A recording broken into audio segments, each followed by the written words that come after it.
He does have this messaging problem. That's why I think you're seeing right now this concerted effort to be in South Carolina, to bring back Jim Clyburn, to try to recreate that magic that propelled him to the presidency. Remember, Joe Biden was left for dead in his primary campaign, and it was South Carolina that revived his chances and propelled him to the nomination, then the presidency.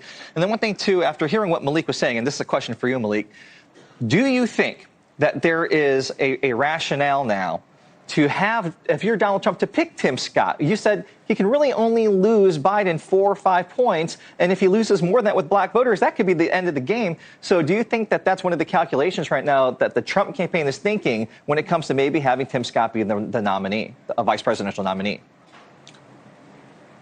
Well, you're talking to a Tim Scott fan, so he is my number one choice for VP for Donald Trump. But I actually do believe that someone like a Tim Scott, and even if it's not Tim Scott, someone definitely who is a moderating force for Donald Trump will actually get all communities, in addition to the black community, all communities looking at the Trump presidency or potential for the Trump presidency in a different way than if he goes the Elise Stefanik or MTG or Vivek Ramaswamy route. I don't think that that's something that is attractive to black voters and probably not most of American voters. Malik, do you think it's too late for the president to galvanize his supporters with black voters?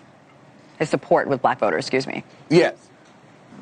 Yes, I think the challenge is here. How he overcomes that challenge, it's really a Gordian knot.